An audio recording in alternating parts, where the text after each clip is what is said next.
اہل تقوی کی صورت بنا لیجئے، اہل تقوی کی صورت بنا لیجئے، نور سنت سے چہرہ سجا لیجئے، نور سنت سے چہرہ سجا لیجئے، اہل تقوی کی صورت بنا لیجئے۔ تیسری بات، سماج کے لیے جو رہنمائی فرمائی، مرد اور عورت کے آپس کے اجتماع کے لیے عام طور پر جو رکاوٹ بنتے ہیں وہ مرد اور عورت کے والدین ہیں، ان کے والدین وہ رکاوٹ بنتے ہیں۔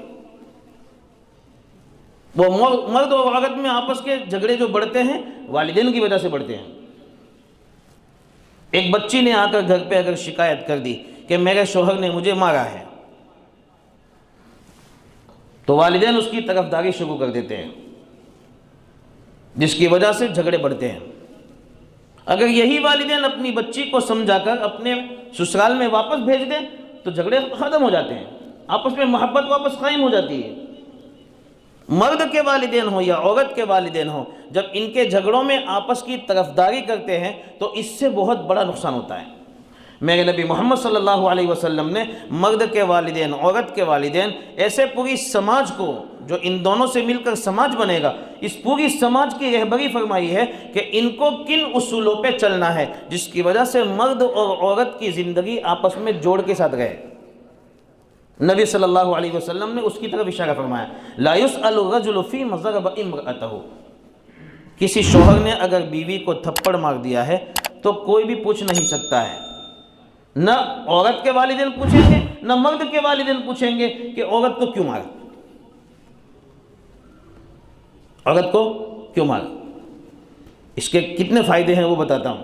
پہلا فائدہ تو یہ ہے، اگر اس سے پوچھا جائے کہ عورت کو کیوں مارا تو ممکن ہے وہ مرد عورت کے بارے میں اس کی کوئی خامی بیان کرے گا کہ اس عورت نے مجھے صحبت کرنے نہیں دیا، مثال کے طور پر یہ عورت میری نافرمان ہو چکی ہے، یہ اس کی خامی لوگوں کے سامنے آئے گی، اس کی عزت کی دھجیاں اڑے گی۔ اس لیے اسلام نے اس بات کو ناپسند کیا کہ اگر مرد عورت کو کبھی تھپڑ مار دیتا ہے تو اس کی وجہ سے اس کو پوچھا نہیں جائے گا کیوں مارا، اس کی عزت بچانے کے لیے۔ اور دوسرے نمبر پر اگر اس کو اس مار کی وجہ پوچھی گئی تو اس کا نقصان یہ بھی ہوگا کہ جب عورت کی عزت بدنامی پھیلتی جائے گی تو اس کے نتیجے میں آپس کا جوڑ ختم ہوتا چلا جائے گا، آپس کے جھگڑے بڑھ جائیں گے۔ اس لیے اسلام نے اصول بتا دیا کہ مرد اگر بیوی کو مارتا ہے کسی وجہ سے، تھپڑ مارتا ہے یعنی اس طرح کی مار مارتا ہے جس کے نشان نہیں پڑتے ہیں، تو ایسے وقت میں اس مرد کو بھی نہ پوچھا جائے کہ کیوں مارا ہے، عورت کو بھی نہ پوچھا جائے کہ تجھے کیوں مارا ہے۔ اسی طرح ان کی زندگی آپس میں بسر ہوتی رہے گی، آپس میں جھگڑے ہوتے رہیں گے، ختم ہوتے رہیں گے، تو انشاءاللہ جوڑ کے ساتھ یہ زندگیاں گزرتی جائے گی۔ ورنہ اگر پوچھا جائے گا تو اس کا نتیجہ اس کا بہت بڑا نقصان ہوگا۔ یہ اصول ہے والدین کے لیے کہ چھوٹی بات کو بڑی نہ بنائیں، پوچھنے کی ضرورت ہی نہیں، میاں بیوی ہے، آپس کا معاملہ ہے، تیسرے کو ٹانگ اڑانے کی ضرورت ہی نہیں ہے۔ میاں بیوی کا کتنا ہی بڑا جھگڑا ہو، گھر چلی گئی ہے بیوی، پھر بیچ میں پڑھ کر کسی چند لوگوں نے اگر ان دونوں کو جمع کر کے تنہائی میں ایک کمرے میں رکھ دیا اور چھوڑ دیا تو تھوڑی دیر کے بعد آئیں گے کہ ہم دونوں رہنا چاہتے ہیں۔ یہ دیکھ لو ایک مرتبہ، اس طرح ہوتا ہی ہے۔ والدین جھگڑے کو بڑا بناتے ہیں، اس لیے علماء نے لکھا ہے، اس حدیث کے اندر میں علماء نے لکھا ہے کہ جب میاں بیوی کا آپس کا جھگڑا ہو تو اس جھگڑے کو آپس میں سلجھا دینا چاہیے، کسی حاکم کے پاس اس کا مقدمہ نہیں لے جانا چاہیے، کورٹ میں اس کا مقدمہ نہیں لے جانا چاہیے۔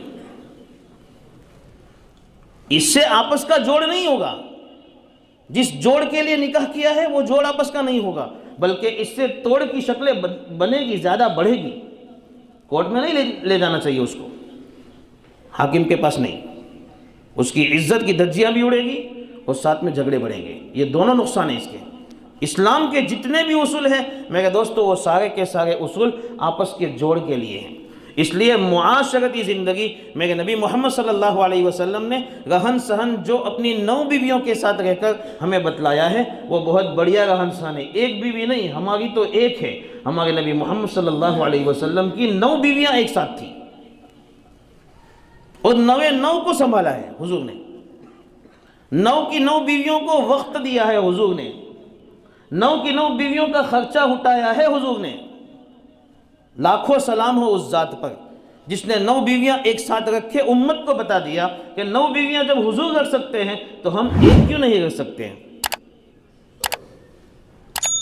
اس لیے میرے دوستو، اگر ان نیموں کے ساتھ، ان اصولوں کے ساتھ ہم چلیں گے، ہمارا رہن سہن اسی طرح